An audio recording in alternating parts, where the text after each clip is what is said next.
can you tell us just your name and where you were born and just a little bit about your early life so we can get to know you a little bit? Well, I was born in the city of Krakow in Poland in 1923 on February 14. I attended school. When the war broke out, I was still a student in school. I would qualify, I would put that in category like a high school compared to in the United States. When the war broke out, everything stopped. They never reopened the school for me. And when was that? And that was on September 1st, 1939. September 1st, 1939. So school's just about to start. To open. And was that when you first learned about the Nazis and what the Nazis were all about? Well, no, absolutely not. You know, the funny thing is, I don't know from where to start, really. You know how Poland was divided, and you know, my brothers, I was the youngest. I'm a family of 7. I'm the only one today alive. And my brothers, my late brothers, they had to follow the army, you see, and they were going away, because that's the way, at that time, whatever it was. I remained at home. And where we live, which was not far from the river of Vistula, and it was not far the bridge. And the funny thing was, when the Germans came in, our janitor from the house ran up to my mother and said, we don't have to worry about the Germans anymore because the English troops, they occupied the bridge already. So I felt at that time very good, you know, to see the first time an English soldier, you know, a person from a different nationality, you see, to learn the English, to listen only to the English language. But then I find out that they are German, they're not English. When did you find that out? The same day? A half hour later, because I went down there to see it. Then I saw the German Wehrmacht, which was the army. What did you know about the Germans at that point?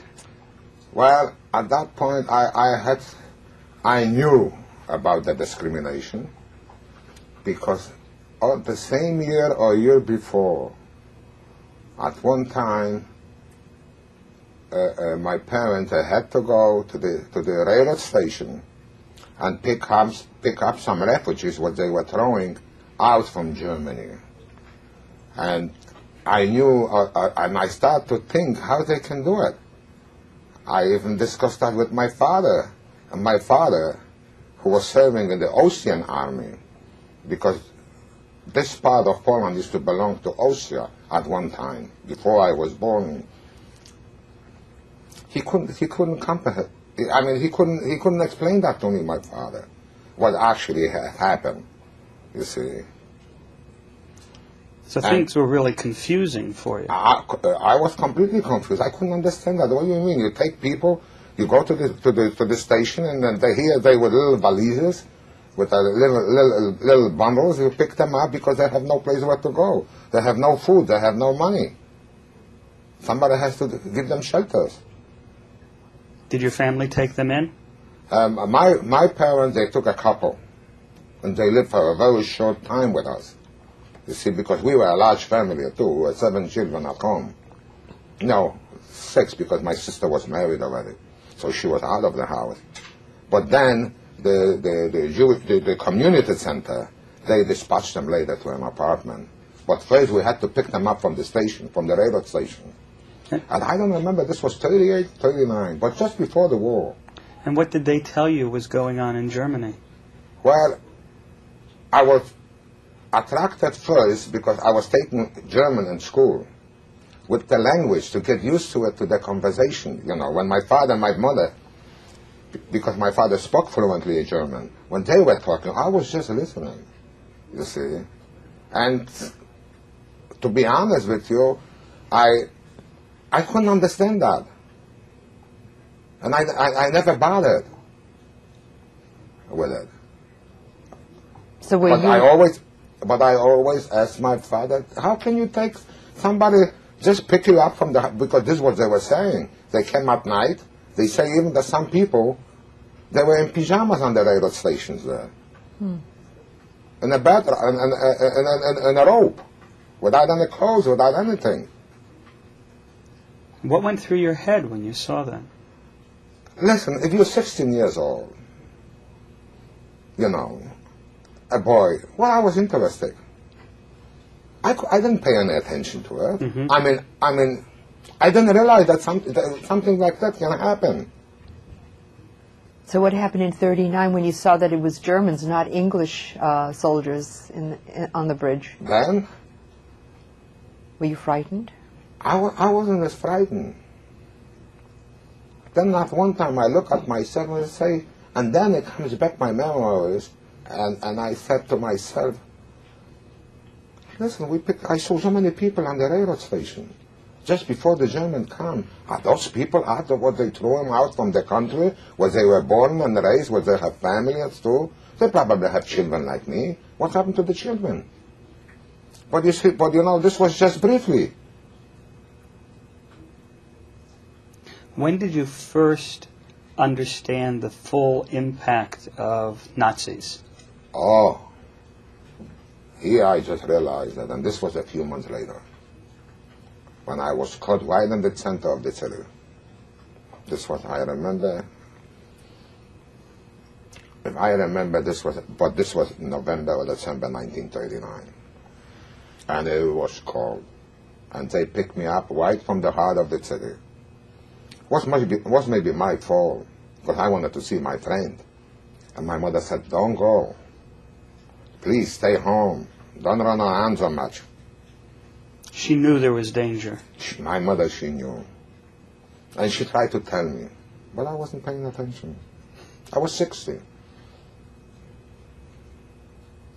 So what happened? Then they picked me up just from the street. They loaded me on a truck. In other words, they surrounded the whole section of the city, and right the heart of the city, where was the marketplace. It was in Krakow. They loaded us on the trucks. I don't know how many trucks and how many thousands of people. And they just took me outside the city. And they were going through asking our names. But those people were already in different uniform. But I tried to recognize them. They were the SS. You see, in black uniform. I still didn't realize if they good or bad. The German is German, I mean, you know. Because the really first one, what they came in, the one I really met, the first one, what they came a few days right after the war broke out, they were friendly. That was the Wehrmacht. That was the Wehrmacht. And I expect from them the same thing from the SS. But I went over and I said, look, I want to go home to my parents, or I'm hungry. And they slapped me. You wait till you're going to get your food. I started to cry. He kicked me. And here where I start to realize, it's not good. But 24 hours later, I found myself in a forest, which was, I would say, about 120 kilometers from my hometown, approximately. Over there, I start to learn what the Nazi is, what the SS is, and this was my first experience of them, because I was so beat up, and I had to go to work without any food, without any clothes. Here, where I start to realize what it is. It's true I haven't, so what it was, they were building, there was already a camp surrounded with barbed wire when I got in there. You see, when they brought me in there, they beat us so, now we're talking about, this is already 24 hours later. They beat us so that everybody was so frightened and running away in different directions, but we couldn't go nowhere, only in one direction, because we were surrounded by the SS, and we had to go in one barracks. a few thousand men. There was only men. There was no woman at all. And they locked us up, and next day we had to go to work. They didn't give us any water, any bread, or anything. Everybody was hungry.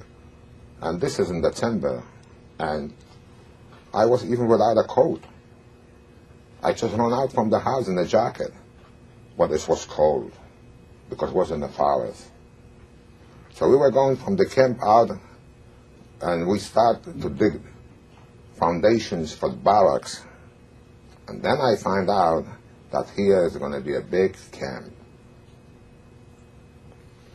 There were other people there, but they were living about 20 or 25 kilometers from the next bigger town, which is named Tarnov.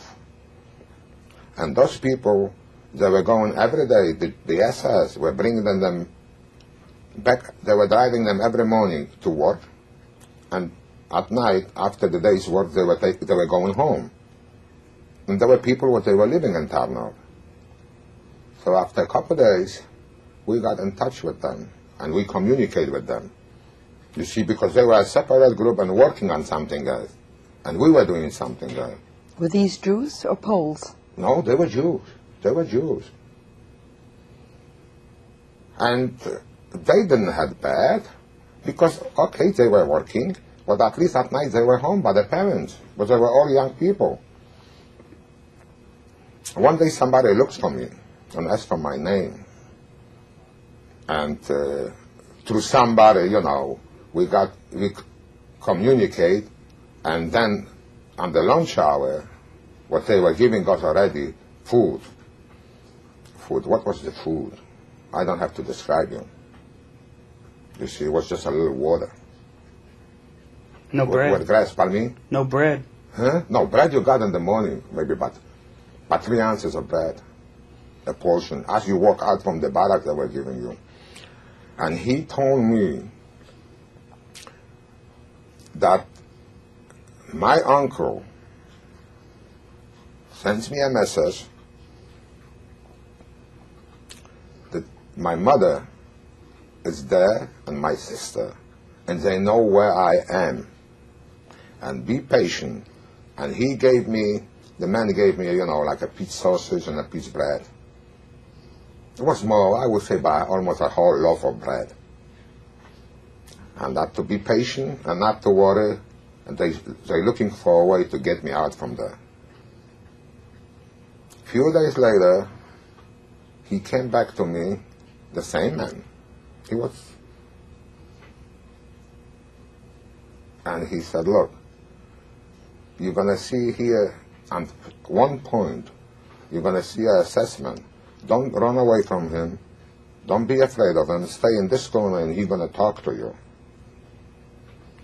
So I asked him, listen, what's this all about? He said, don't worry about your mom and your uncle. They have connection here, and he's taking a bribe. And when we go back home to Tarnov at night, one day, you're going to go with us. And that's the way you're going to escape. Which actually happened.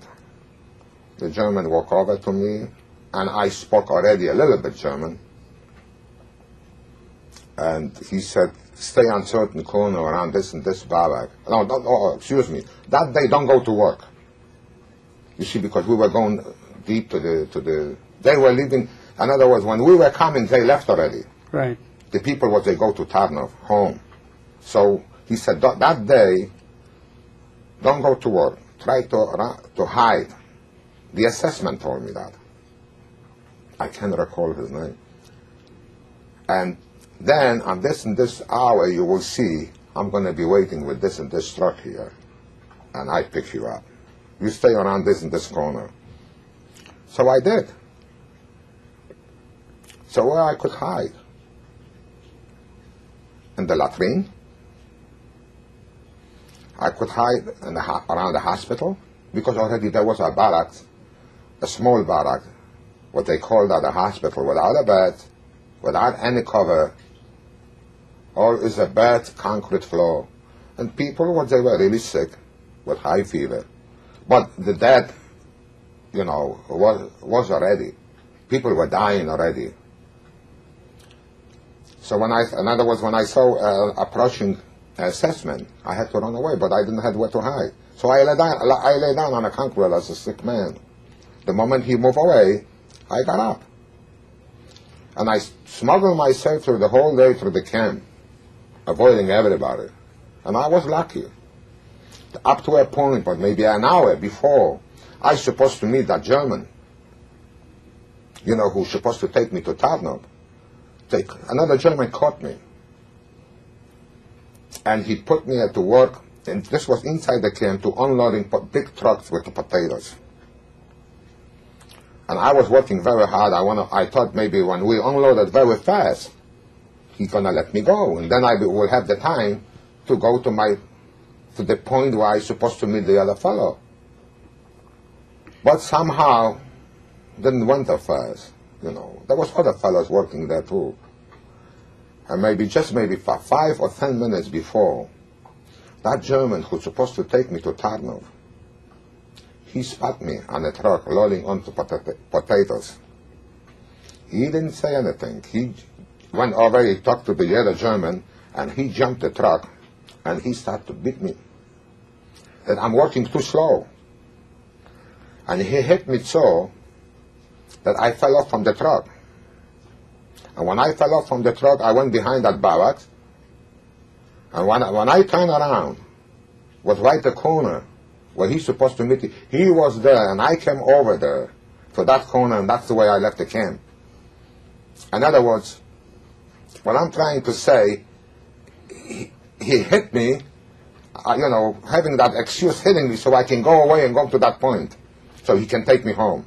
He had been paid off by your uncle. That's right, and he brought me to the house, to the apartment where my uncle lived.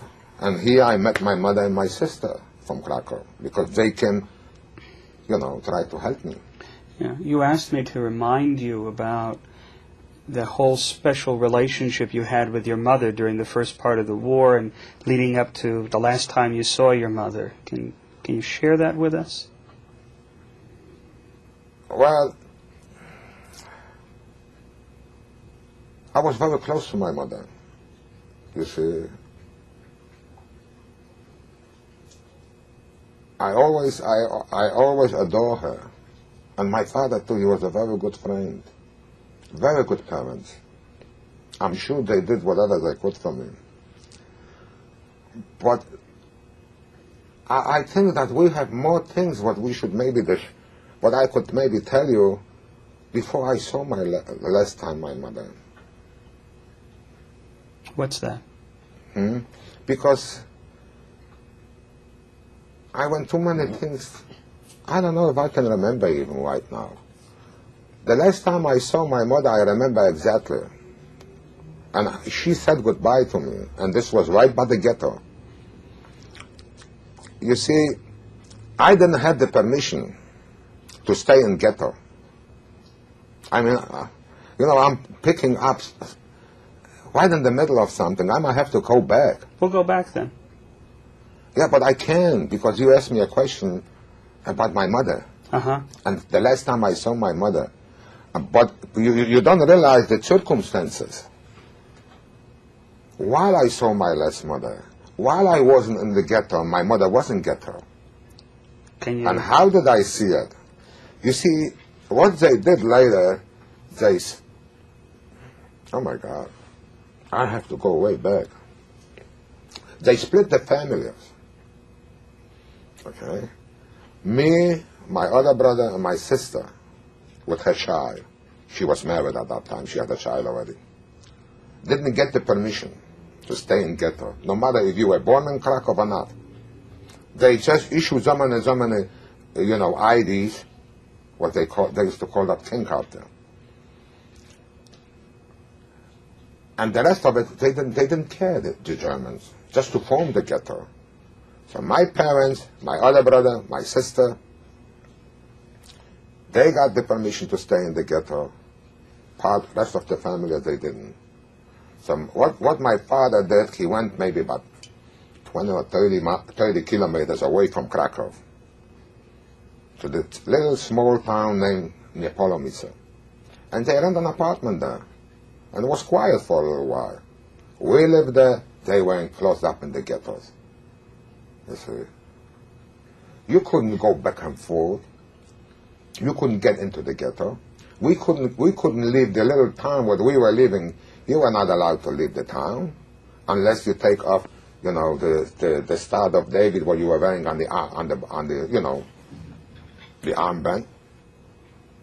Because if they catch you, they kill you right away. They arrest you and you go right away, you know, to the prison. And once you got in the Gestapo hand, you never can walk out. I have a question. I'm not quite clear. Was this before you were rounded up and taken to the camp, or after? No, that's why I say it's very hard for me, because my mother, you see, I came back from that camp when there was not even a ghetto yet. Mm-hmm. When I came back from Tarnov. You see, when I really didn't escape, but my parents, they brought me out. Right. And we all went with a private taxi back to Krakow. From Tarnov? From Tarnov, you see. Uh-huh. And then there was the distribution of the ID cards after that. No, they were not even talking about the ghetto, because the ghetto became later a little bit, maybe by a year later. Uh-huh. But every Jew had to work somewhere, you see. So I went to work for a company. You see, here where it comes in. Then I was caught again with another camp. Then I ran away by myself. I ran away. Wait a minute, just a moment. You see, now I remember something. Then this was already in 1940. They surrounded the section also, and they took young people to work to a labor camp. Because there was no concentration camp at that time yet. They were forming labor camps, which was also, believe you me, just as much. They were killing there. There was no food, nothing. The condition was very bad. And I remember exactly a Polish policeman, a friend of my brother, but they went to school together. Mm-hmm. He picked me up from the house, and my older brother, don't forget we were 5 brothers, and you know, as they were concentrating on holding the people, you see that certain people, they went out to ship them later to the labor camp.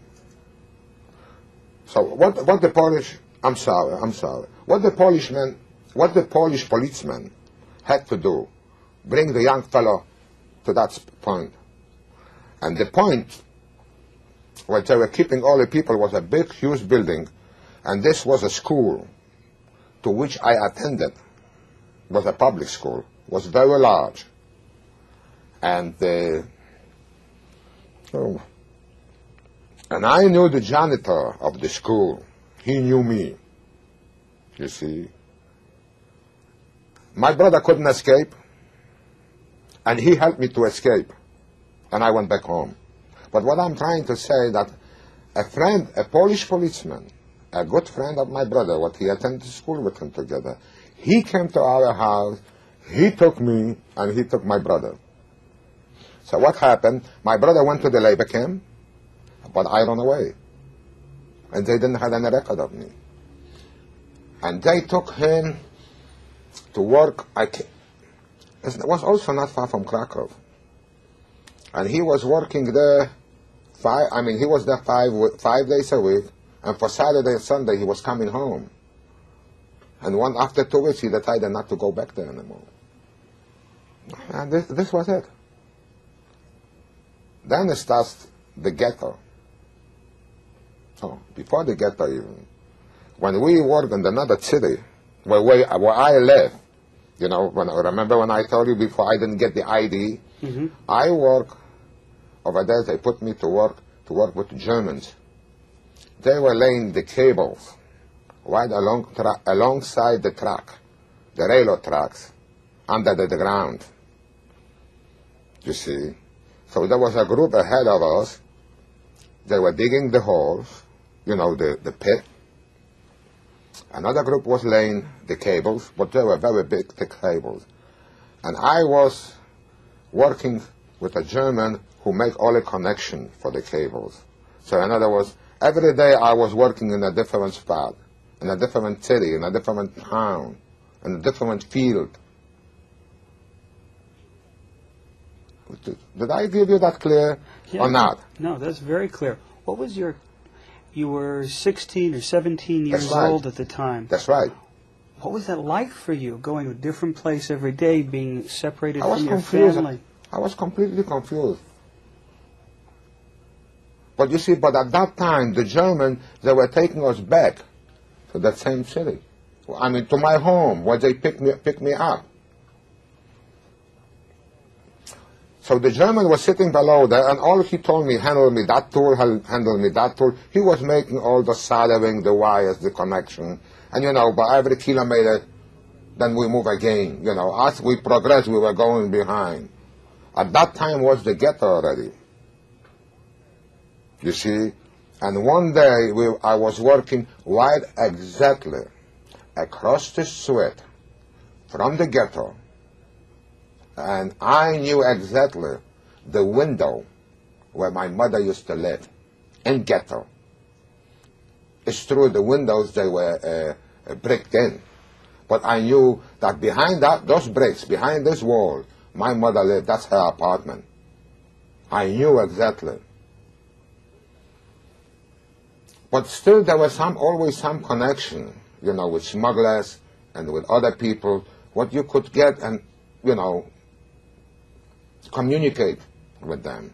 But you didn't see her. You didn't see her for several months already. Oh, I didn't see at that time my mother. That's right. It'd be almost a year maybe. Mm-hmm. What was that like, working just outside of the town, knowing that your mother was just beyond the wall? How can I describe to you? I was trembling. I was dying to see my mother, my father. My father too. And there was another brother there. And there was my sister. I was the youngest. You see? And by communicating to the smugglers, I sent a message home to my father that in that day I'm going to be working right across the street from you. It could be a little bit diagonal, I didn't know exactly, but you see, where the ghetto was, on one of the side of the street, the railroad track was going. And the railroad track is always a little high, you know, like on a hill in Poland built. So I will say, when I was standing there with my level eyes, if there wouldn't be cement in that window, I could see exactly what's going on even in the apartment because it was very close. My sight was good at that time. I was young. So when my father got the message, that day I came to work and I talked to this German because he was civilian. And he was friendly. I mean, you know, he was so friendly that sometimes he gave me a piece of bread. Because he wasn't in the army, he wasn't in the Gestapo, he was he was some kind of an engineer. All he did was connecting the cables. So I told him, he knew I'm a Jew. I told him that morning that here you see in that window, behind that window, my mother lives. When he heard that, he broke down. He knew I was young. He knew what's going on more than I do. And as I turned around from him, I did see my mother walking out from the ghetto. I saw a lady coming right alongside the side street. This is outside the ghetto. How she arranged it, I don't know, but she walks out. And I could see her because she waved to me and I recognized her right away. She wasn't looking so good anymore. So I started to cry. This German down below here, he calls me for some tools and I wasn't paying attention. So he came up. He said, "What's the matter with you? I'm asking you, handle me that and that tool." And he saw me broken down and cry. He said, "What's the matter? Why are you crying?" So I told him, "You see this lady down here?" Which was maybe 100 yards. "This is my mother." Would you believe that this fellow, oh, he was maybe about 35, 37 years old. He took me like you take a small child by hand, down from the grave, across the street to me. He walked over to my mother with me.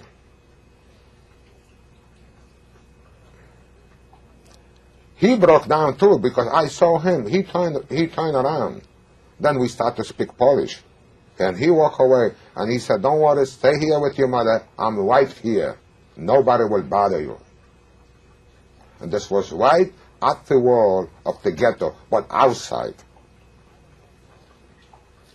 I don't know how they did the arrangement that my mother could go out. I'm more than positive that the police was bribed, you see, because unlike the gate, the Germans stayed, and around the fence, the Polish policemen stayed. I'm sure was a bribe. And I stayed maybe for a half hour with her. But then, my master, he told me, "Listen, we have to go to work." What did you talk about with her? How is in the ghetto? What's going to happen? Why can't we be together? What I did wrong? All she did was crying. She asked what she did wrong, or you asked what you did wrong? I asked her what I did wrong, that I can't be with you, that I can't be with my dad. What'd she say? She couldn't answer me.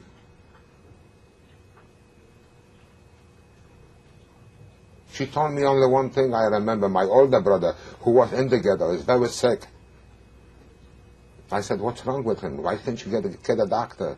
He said, "Nobody can help him, only the God." I said, "What's wrong with him?" He had a big abscess in his throat, and there's nothing they can do. No medication, and has to bust it by itself. He had a big abscess right in the throat. And she said, "It's very possible when I came back, the condition is so bad." He was running a very high fever.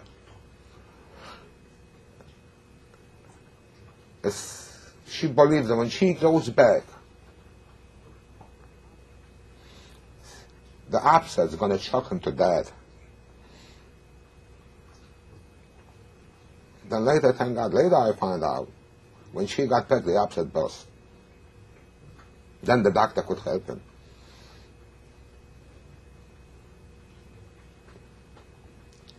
There's words, what she told me, what I never can forget. She said, "Listen, the way it's going on, I don't think so we're going to see each other anymore." I said, "Mom, how can you say that?" He said, "That's the way it is." She took some money out and she gave me. She said, "Hide it somewhere. You might be hungry." I said, "Mom, I'm still with Rena. I'm still with my older brother Nathan. I have everything. I want you. I want my dad. I want to be together."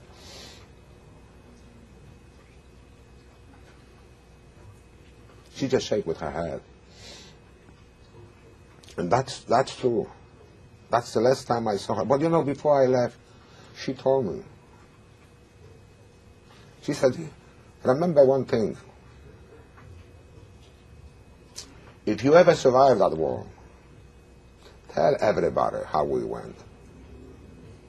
Tell everybody how you say goodbye to me. And remember one thing. Wherever you might be, wear always a nice clean shave. and be clean. When you make an appearance, look nice. What do you eat? Nobody can look in your stomach. If somebody threw rocks on you, throw him back bread. And this was her last word. Then I said goodbye to her. I haven't seen her since. Do you know what happened to her? Do you know where she went after the ghetto? Oh, yeah. Oh, I know. And then was the first really action in Ghetto. They had actions before what they were sending the people away, but this was just their bluff. Some people came back. They ran away, they said. My sister, she was only 2 years older than me, she could survive. When the action started. But I couldn't understand one thing, because she was only 2 years older. At that time, my brother was working. They didn't take him. He was young. My father was young. He was working. My sister was young. She was working. My mother was only home, to take care, of things. As a matter of fact, she didn't have to go to work. My sister went, so my mother won't go alone. And till now, a few years ago, I couldn't realize that. What do you mean she couldn't go alone? Where was my father? I never said that to myself. What I find out, I had a cousin. I found he used to live with us, not with me, with my father, my brother, my mother, in the ghetto. My first cousin. Maybe about 5 years ago, he survived the war. He lives in Australia. He came over to visit, and he just told me the whole truth. What actually happened? He told me that my sister could survive, but she didn't want my mother go alone. And then, after so many years, I asked him, "What do you mean alone? She was with my father." She said, "No, your dad was dead already. They shot him in the street." So he was better off. Because he didn't suffer the transport. He didn't suffer the gas chamber. At that time, this was just the beginning. From the, the big trucks, what they had, the experiment. And, it took them by an hour, 45 minutes, whatever. The gas was from diesel engine. That's that is what we find out. The transport all went there, to Belzet, where my mother and my sister went there. So my father was better off. At least he didn't suffer. That's why my sister didn't want to let go my mother by herself. I didn't know that. I just found out maybe 5 years ago from my cousin. Until then, my brother was there with them at that time, and he knew. You see, and he didn't tell me all those years. He didn't tell me. Why? Well, he died. He survived the war too. He died here in the United States. Why didn't he want to tell you? Why? I don't know. And he never did tell me.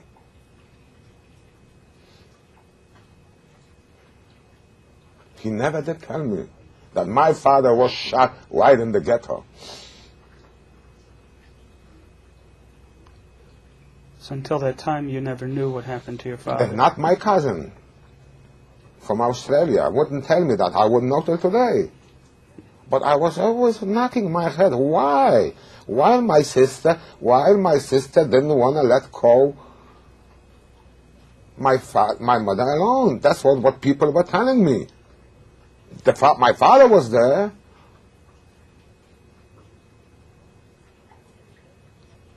Were you So trying maybe if they wouldn't shot my father, my sister would save herself, and she wouldn't let her go my mother by herself. You see, this what I came out from. I mean, there is no other answer for it, because you know she had such a Irish, I mean Gentile features, that she could go outside and live on the other side of the ghetto.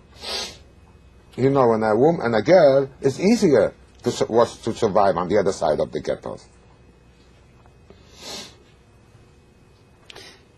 To make sure that we cover things in the time that we have, I want to move us along a little bit.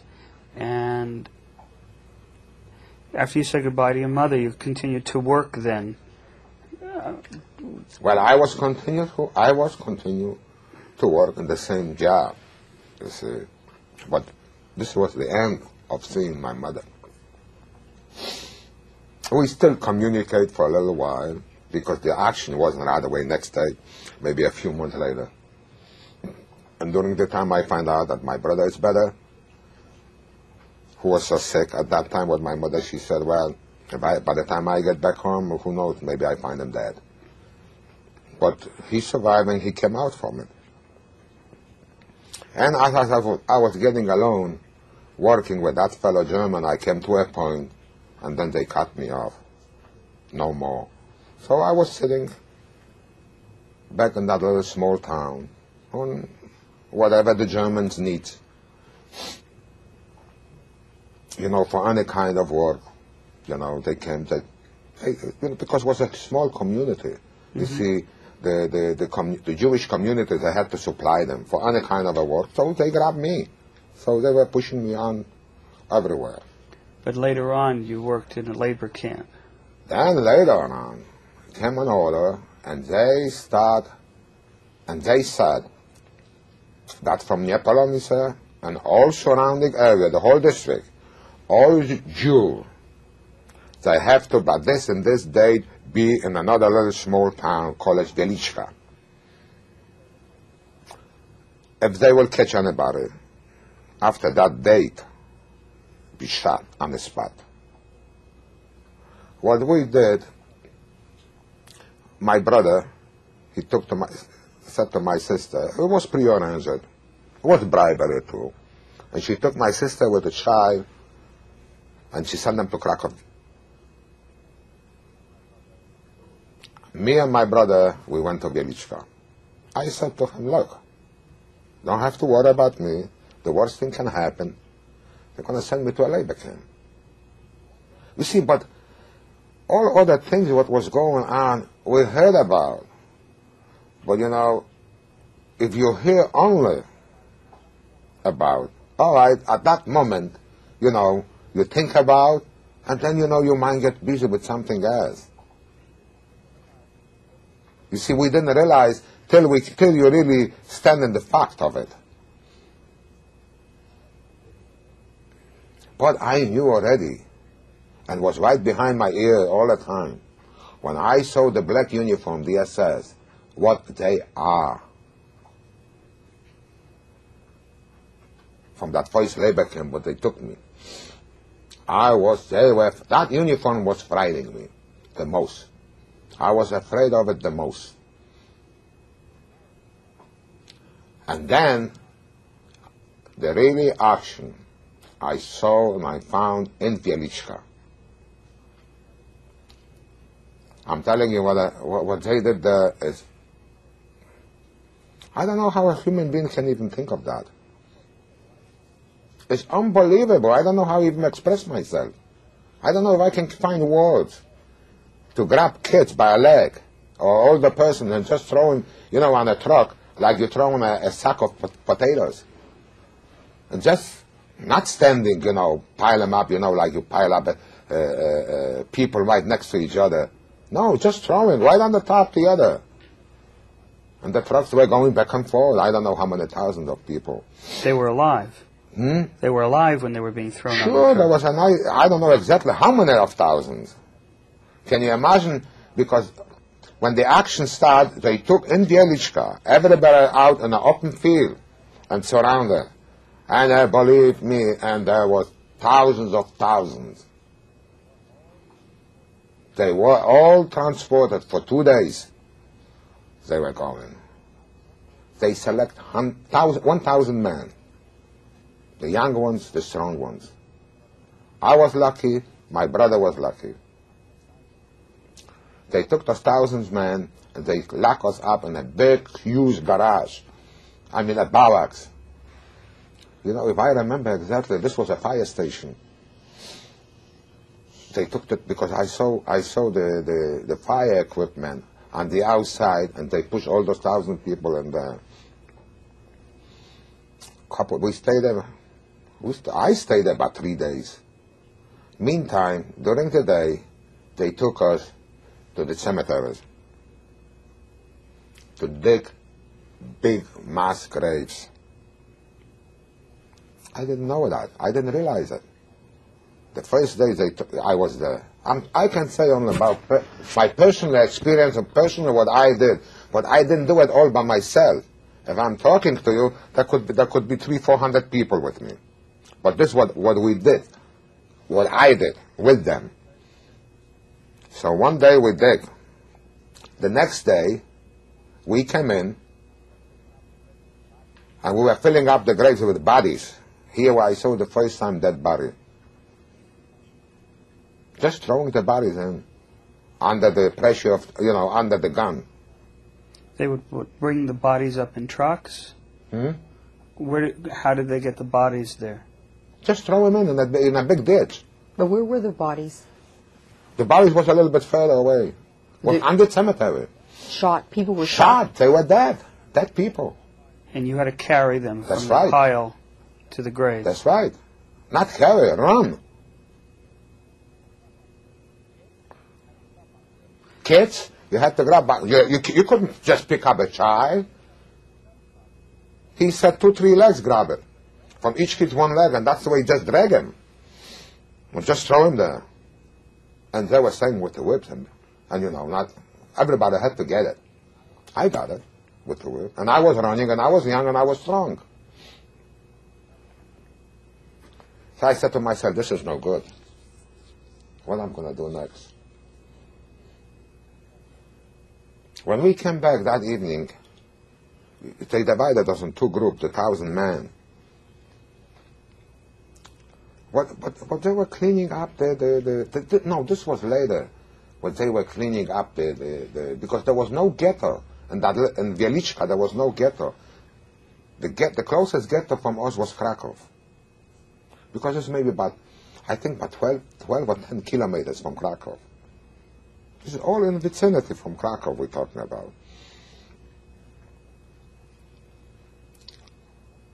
And one evening, so there was 2 shifts working. When we came to the barracks, the other people wasn't there. They were on their way to the cemetery. And after 3rd or 4th day, and I wasn't together always with my brother. I don't know why. Maybe because they grabbed me first. And I want to be with my brother. I want to be with somebody. What I can ask her advice, what I can tell him, look, go here, do this, pick up this. Listen, Nathan, I'm hungry. I haven't got the. I didn't have the. I wasn't lucky enough to be with somebody. What I could confess to him, what I could say something. So I just locked into myself everything.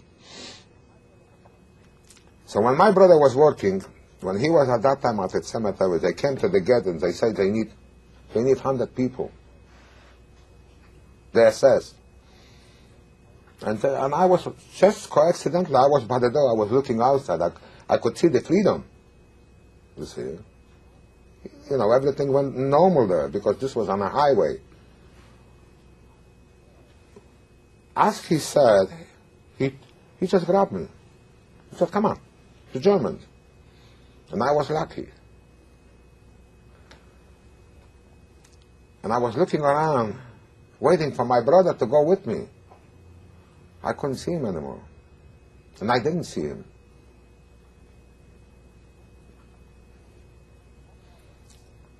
So what happened, they took us to another Arbeitscamp. in another camp. This wasn't a concentration camp, but was tough there too, and to Plaszow.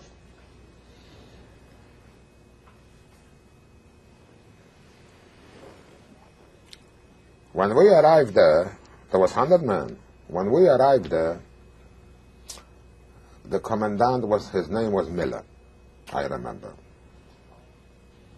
It was a already established camp where people were living there. The condition was, I don't know, I can't describe it. But, was typhus a little bit already spreading out. People were having lice already because there was no food. And those people who were there already was from the province, not far from other cities, from other part of the Krakow, but not from Krakow, from small town. Those people, what they caught them in the street, like they caught me in 1939, when I went to Puskov. And they were building roads and barracks, but the condition was very bad. They took 100 people, was requested by a big cable factory, which was also located in Plaszow. And what our job was, they supposed to train us in their factory for certain type of work, and we were going back and forth. In other words, we were working 12-hour shift. We went the police from the police factory. That was a special factory. Police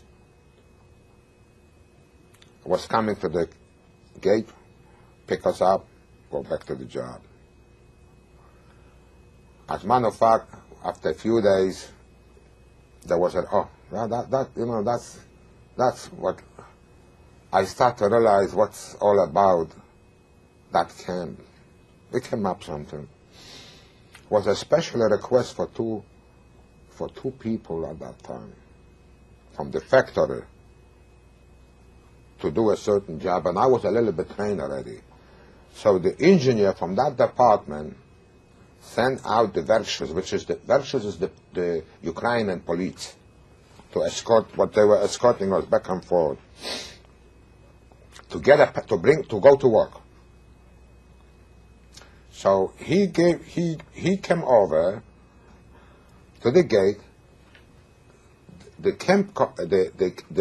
camp police look us up in our barracks, and he give us a pass. But the commandant Miller at that time, he has to sign it. You see, otherwise they wouldn't let us out. He was the only man who had the full authority over everything. In other words, he was your God. And I remember like today, two of us, me and my other friend, who survived also the war,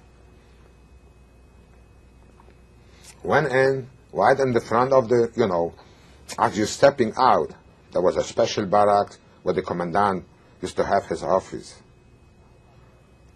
When I got there, that's the second time I have seen him. Such an innocent, nice, friendly face. You wouldn't believe the man could kill a fly. We step in under the window, and he opens up the window and he looks at it, and he saw the Ukrainian waiting for us. And he said, I'm going to translate that exactly the words the way he said it in German. So much I understood already German. He was sitting at the desk, having an apple. And he said, wait 1 minute, I have to kill someone first. He puts the apple down, he walks out around from the office, right in the front of us. There was already a prisoner standing there. He shot him. He went back, he grabs the apple, he bites back in the apple, and sign our pass. And then we walk out. And there were right away two people, but they took him right away. In other words, before he signed the pass, he has to kill somebody. There was a prisoner waiting there. For what? Why? I don't know. This was not one of the 100 people going out to No, work? no. This is already when we were working at the factory, you see. And but we were going back and forth. Mm-hmm. This was Miller. This was before. Miller, that's right. This was before Get. This was before. Oh, the Ghetto wasn't there at that time at all yet. There was the other big camp where Ghetto wasn't even built yet. What year are we talking about now? What year? About. I would say 40 or 41. 41 maybe. Mm-hmm. It must be 41 already. At the end of 41, something like that. Mm-hmm. Because it's very interesting, because then later, because of certain, I will say this is we had more luck than brains. The 100 people, they had more luck than brains. We got back in the ghetto and lived in ghetto and worked from ghetto to the factory. They used to come pick us up. Can we make a break for a minute? Sure. I know one of the things that happens sometimes when we take a break is that we get in touch with feelings about what it's like to be here. And you were telling me that it's a little frustrating to you just trying to find the words to express all the feelings that you have. Well, that's the first time I have seen and start to realize really that's a human life is like a fly. Because I just look around, I just turn my head, and I saw a man, I hear a shot, and the man fell down. I couldn't walk over, because I had to go to work, they were waiting for me. But I was positive the man was dead.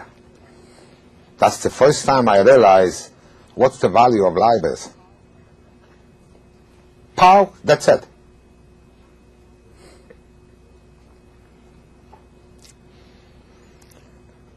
Now, you went from that experience of watching Miller kind of casually shoot this man come back and eat his apple, and this is still early in the war experience. This is 40, 41, somewhere in that period. But later on, you started working in the cable factory. Yes. And the head there was a guy named Berman? Berman. The director of the factory was a man named, I forgot his first name, but I know there was really two top men there. One was general engineer for all over the factory, which was pretty large. And I think there must be working a few thousand Poles before. I mean, not Poles only, but a few thousand people. I mean, this was a huge place. Mm-hmm. So the general engineer of the factory was a man German in civilian clothes named Kelly, and the director was Berman. And we continued to work in the factory. They divided us, the 100 people, in different departments. We was like helpers. They were teaching us. Like they put me on a big hall, and I was operating a few machines. You know, it was all production. What they were doing parts, electrical instruments and parts from metal, from brass, mainly from brass, for the submarine. And cables also, which was another department. But the name of the factory was Kabelwerke in German. And I was young, and I was working between the poles, you see. They were regular workers. They were going in the morning, they were coming to work, you know, like they had a normal life. Like they were coming from in the morning to work, and in the afternoon, they worked 8 hours only. They were going home to the families. We were working 12 hours, only 2 shifts. We were going back to Ulac, you know, to that camp, which was maybe, I don't know, maybe about 25 or half-hour march. So it wasn't too bad. But the condition in that camp was, I don't know how to describe it, was unbelievable. Were we supposed to receive receive our soup. At that time, we were getting the food from the camp. You see, when they were beating us, you stay in line, they kick you out for the line, for that little soup. What was the soup? It was grass and water. Here I couldn't realize, I don't know what happened. Here I'm working all the time hungry. So, you know, I was a young kid, but there were other people, they were older than me. They were men, they were married men, you know. They were different ages. They understood more about. And one fine day, they were talking to the director, Bayman, you see, and we were getting additional soup on the job from the Polish kitchen. In other words, we were on the privilege and getting the same food because the kitchen, they were issuing a soup to the Polish worker. They were giving us that too. Okay, you couldn't starve. I mean, you couldn't die from hunger. All right, wasn't enough, but you couldn't die. You couldn't live, but you couldn't die. Then one day, the directors start to realize that those 100 people are productive people. He said, we can teach them. They have the capability, you see, which they did by training them. So they took like more interest in us, and especially the director Bayman. There was no direct contact with him, only by coincidence if he walked by, you know, or he stopped you, or things like that. And one day, they told him about our living condition in Ulak, which is in that camp. And he didn't like it. That there's a lot of lies, there's an epidemic there, the way they beat us. When we came next day to work, we can concentrate. They don't let us sleep. He went, he said he's going to try to do something about it. And we still were only 100 people there. And one fine day, I don't remember exactly how long it took, and he told us that we will now go, tonight we will not go back to the camp. But he got the permission when they made room in the ghetto for us. So this was like a new life for us, because we were between the people, we were behind the walls, it's true. But you know, I had a brother there. You see, he was working on other commandos, and he was smuggling. He was older than me. So at least I felt like I'm back home. But at that time, my mother wasn't there anymore. Only my brother. My father was shot at that time. My sister wasn't there. My mother wasn't there. But still, he was still a brother. You see, he was 5 years older than me. And if not him, I wouldn't survive the war. How is that? How? Because he fed me. You see, the UNRWA, you know, the community, they didn't supply us with any room to sleep somewhere. They just let us into the ghetto and go. Tomorrow morning you have to be here. You go to work. So somebody found somebody who took him in. You see, because they were residents of the ghetto. They knew already. Okay, I wasn't a resident, but I knew because I was from Krakow. It was to my advantage, and I was in Krakow ghetto. You see, and I had my brother there. So he gave you a home. Pardon me? He gave you a home. He gave me everything, not only a home. He gave me a shirt so I can change, because there was some shirts still there. Okay, that shirt was too big for me, but at least I cut the sleeve and I had what to wear. You see, he gave me my father's jacket to wear, because I had nothing. I was in rags already. He gave me for my other brother's shoes. I mean, he gave me, I took it. because we went, was there, you see, because my parents left, and he remained in the apartment. There were some other strange people, don't misunderstand me. He wasn't all by himself there. There were other strange people there, but the belongingness was there, the part of it. But I wasn't worried about that too, because a lot of stuff, you know, personal things and valuable things, I knew that my parents, before they went to the ghetto, before they moved, you see, because we didn't live in the section where they create the ghetto. They have to move into the ghetto. All our belongings and a lot of valuables, my mother went and took and pushed everything in our janitor's house, apartment. You know, downstairs in every building it was a janitor. You see, and she was a very nice, lovely woman and a pleasant woman and an honest woman. Because later on, through the, I think I'm getting ahead of myself. That's okay, because we're going to have to get ahead of ourselves or we won't get everything in. Because later on, while working in the and the factory, but this was later, way later on, because we lived there later. Through connection by working with the Polish people, I communicate with my janitors and my other Polish friends, because they were Polish, because they were going home, and they were 3 people. But each time I sent that fellow, and I said, you go to Jędrzejova. You know, her first name was Jędrzejova. You go there and there. This is the address. And I'm sure she will take care of you. And I'm sure she's going to send me something.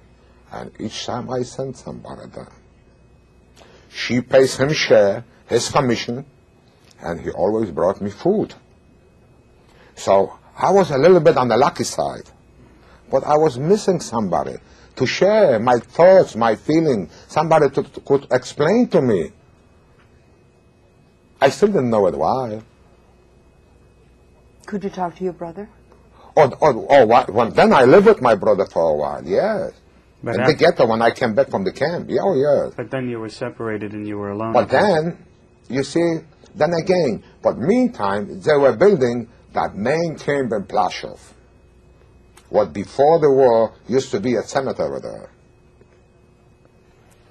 Over there in that camp, this was located on a hill, you know. And as soon as they had few barracks left, they started to push people from the ghetto up there. And my commander, my people, the people from Kabelwerke, they were the first one to go up there to leave the ghetto back again. So we knew what is coming, that eventually nobody's going to be in the ghetto. They're going to liquidate the ghetto. And eventually the time come when they did liquidate the ghetto and everybody went up to Plaszow. But we were the first one. The first 100 people. So we were going from the camp to the Kabelwerke now. Everything changed. But one fine day, came a new commander for that camp. His name was Ghetto. Armand Ghetto. And here, what we start to realize, what actually a camp means. That after all, in the ghetto wasn't so bad. And in the other Arbeitslager wasn't as bad. This is the end.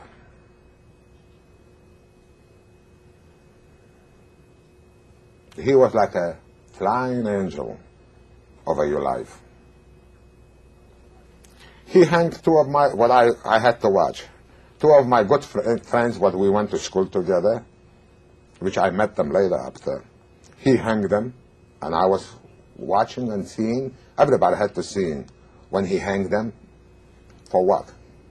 From escaping from the group while he was going to work to a store and bought himself a piece of bread.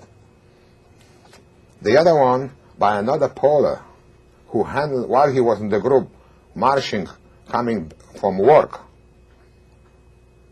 right in the middle of the street, a pedestrian Polar, throw him a bread. Well, he knew they had the connection too. For that, you see, the Germans, they didn't say anything. They were just watching you. But before entering the gate, I mean to the main camp, he pulled him out. And next day he was hanged. And at a roll call. I had to watch those. You know what that means? Can I describe that to you?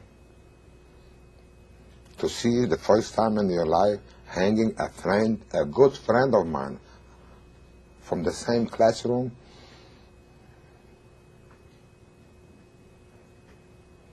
He was kissing. He fell to the feet of Gad.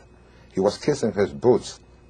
I was maybe 50 yards away, and he begged him that he is young, he still can work. Look how strong I am. I could hear the words. He just kicked him and pushed him away, and he just give a certain mark, certain sight to the man. When they wrap his hands and they put the rubber out around his neck, an assessment walked by and kicked the little stool.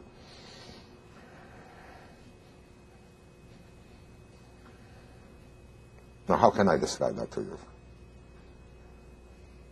How can I find any words? Maybe you have some dictionary where I could find some words for it so I could express my feeling. I don't think there are any words. Hmm? I don't think there are any words. Could you? For what? For a piece of bread? He didn't kill anybody. He didn't harm nobody. But anyway, it got when worse. Gad was, it was almost impossible. Later on, you were kind of protected because you were working in the cable work, but then later on you were moved up to the cemetery to do some work, weren't you? Now, you see what happened when Gad was, the condition became so bad that we did complain again to Bremen. You see, he was the director of the factory, and he said he didn't promise anything, but he said that he was gonna try to do something about it, which he did. I don't remember how long it took him, but he went out, and on the territory, inside the factory, he built barracks. He had them built, also by prisoners. Everything is done by prisoners, because it was cheap labor. And he took us out from that camp, and we lived on the premises. But as the war moved towards the end, then you had some more work to do. You were doing night work up in the cemetery? I don't know what you call cemetery, but I would like to point out that even later, those conditions what the Bay may give us, which wasn't bad, like that soup, extra soup what he was giving, when Gad came, he took that everything away. He stopped that. But we survived there because some people had the connection. He could communicate through the Poles who were working with us. We could communicate with the outside. Yes, but there was also, I can recall one accident that there were a few older people there. They didn't produce as much. And there was a guy who was the head of the guard of the Ukrainian in Kabelwerk. His name was Leffler. You know, if you did something, you were punished, but you were not punished by death. During the whole period of time, I think we were there, but for 2 years, they sent back 8 people. This was during the, big Ghetto carriera. For slow, productive people, like a little bit, they took 8 people, and they sent them back to the main camp, and they were shot by Ghetto. They went straight to the execution place. So when Ghetto took away the food from us, we had to go for our supplies to the main camp only. Or at that time, when he built the barracks, excuse me, I have to let you know, I have to tell you about that. He hired more people. He had the barrack, Bremer, and there were 300 of us. Mm-hmm. And approximately there was 50-50, about 50% men and 50% women. You see, there were already altogether 300 of us. But then, for the food, to supply food for the whole camp, we couldn't get any more supplies from them. We had to go up to the main camp. And we were pushing the wagon. As a matter of fact, I saw once my brother, because I volunteered to go, to carry the food, the whole supply for the whole week for our camp. So I was like a horse pushing a wagon. There was about 3 or 4 of us. And this was some experience. While I volunteered, because I knew my brother is up there, and I want to see him. Who knows if I'm going to see him again? But as we're coming up the hill, pushing the wagon, when we came to the entry, they won't let us in. And there is Ghetto waiting already. And just not to see him, just to hear only that Ghetto is there, that is 95% dead. I was cursing myself already, what for I volunteer. And on the top of it, they don't let us in, because you have to go up to the hill, around the warehouse, and then they were loading, and then we go home. But I got in touch with some people while we were in the camp already, and my brother found out what he was on a job, working on a job inside the camp, and he came to run, and I did see him at that time. But what I'm trying to say, that they didn't let us in, and Ghetto was right there. So we asked the people who were escorting us, the Ukrainians, and he said, something is going on. I even mentioned that. I said, let's go back, because otherwise they can kill us. So he said, no, don't worry about it. Then he came out, a German came out in the front of us. He said, we have to wait, because there are 3 big trucks loaded. Has to pass by first. I remember like today. I see those faces like today. Maybe a few minutes later, really 3 trucks loaded with poles. But you could tell this is that intelligentsia of the Poles, not the peasants. You could see that's a better educated Pole. They were all what do you call it? Handcuffed to the gate. All 3 full trucks. They were all kneeling down on a venue, and they were talking to us. Then one came out, and he said, what kind of stupid and dumb is the Pole? Why they don't help the Jews now? They don't realize they started with the Jews, but they're going to end it at us. Do you understand what I said? Mm-hmm. You see, the better educated Poler, he realized what was going on. He knew when he's going to finish the Jews, with the Jews, he's going to kill them all off. Then he's going to go after the Poles. And believe you me, we were talking to them, and all of a sudden the gate opened, and the truck went up. And I know where the hill was. They went on the hill where the all execution was there. Anybody from Maurice Markheim, which was the headquarters from Gestapo, or from any prison in Poland, over there, anything was there. Because it was like a big ditch, you see, and there was that big, I don't know I forgot what they call it, that would pick up a large amount of dirt and just cover it, and that's it. This is what was up there. So maybe, I don't know if it took 5 minutes. All we heard a machine gun. They gunned them all down. The trucks went down, The truck left the camp, then they let us in. Later, we just have just a very few minutes left, and I know there was one point that you wanted to make sure we got in. Well, the one point I can point out, if you if you want to shorten up, after as the war goes on, they liquidate cable worker, take part of it.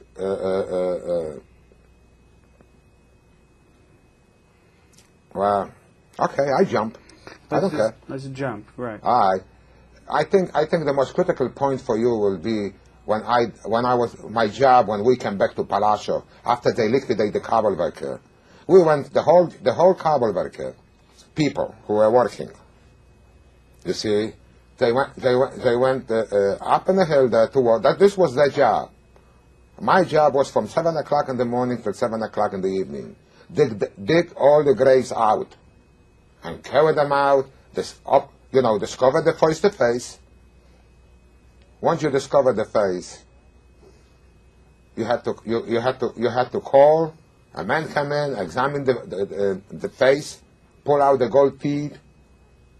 Then we could dig, just grab it, whatever as it comes, the body, and carry them out and burn them. You were digging these graves with shovels? Or you were digging these graves up with shovels? With axe.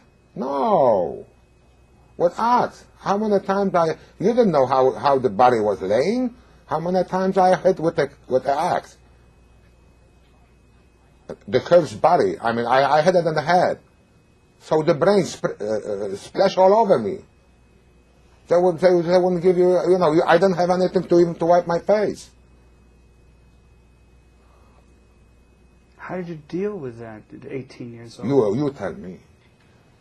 Because I can express myself for it. Then later on even, coincidentally, when I went to Schindler, this was November 1944. The Russian front was 90 kilometers from us. They evacuated us. And I went to Schindler. In March, my body was still smelling. And somehow we ate down there. They gave us the water, with the grass, with a piece of bread. Among the bodies. Sure. At that time, I was a zombie already. I didn't realize what's what when. I consider myself I was a zombie. I didn't know what I was. I knew what I was doing. Don't misunderstand me, but. And your job was to uncover the bodies. What do you mean uncover? Undig the body. Sometimes you hit with the axe. You hit somewhere, in a limb or something. You pull the axe out. A leg comes with it. Apart from your inner comes with it. And then what? We didn't. They had such a special, very primitive treasures you lay down on it. Some of the two people were standing there. They were carrying. They were waiting for you. It's like a production line. It was just like on a production line. And the fire was burning 24 hours. We couldn't go back to the barracks until the other group arrived. You see, it was consciously. They didn't stop even for 5 minutes in 24 hours. Were you able to sleep when you went back to your barracks? Were you able to sleep? Absolutely not. Not in the beginning. And then later you... I saw the body in there. I was frightened. I was running away. And if I think of it now even, I'll give you a small example. My night is going to be lost. I won't be able to sleep tonight at all. Even if I would take a sleeping pill. Because I was talking to you about today. And partially, because I couldn't even tell you the details of it. This is going to come all in my mind tonight. I'm going to dream about it. I'm going to be running away from it. There's no doubt in my mind. And I was already by the doctor, and I asked him about, and he didn't say, he said there's nothing he can do about it. Wake up, my wife, she wakes me up. She knocks me out. I'm all perspiring. I'm all wet, soaking wet. Did that happen last night already? That's right. Only because I was talking to you about. But you see, we're going to be ending this part and continuing in the next room in just a minute. And this was just this experience in the graveyard and uncovering the bodies came just as the war was coming to an end, and then you were moved over to Schindler. Then I was moved over to Schindler by accident. I was lucky that I got into Schindler. That's true, I have to admit it. Because, you know, you need a lot of protection to get there. He had his own people to take. He had responsibility. And, you know, I don't know, it was an act from God. When the transport went for Schindler, and I don't know from where they called my name out. Right. I didn't have nobody. I didn't have no protection. I was hungry. I had no clothes. I knew the end is close. And I don't know how lucky I did something good in my life during the period of time that God was good to me. But at that time I didn't believe there is a God. Because if there is a God, at that time, that's the way I was thinking, how he could look at us and seeing the surviving, where there is no words to express themselves for it. Look at it and not do anything about it. I can understand a grown-up. Maybe he was political, you know, influenced political, or he had different outlook. But, okay, I was a teenager. But what the infants, children, what they did to them, to the Germans, whom they could harm.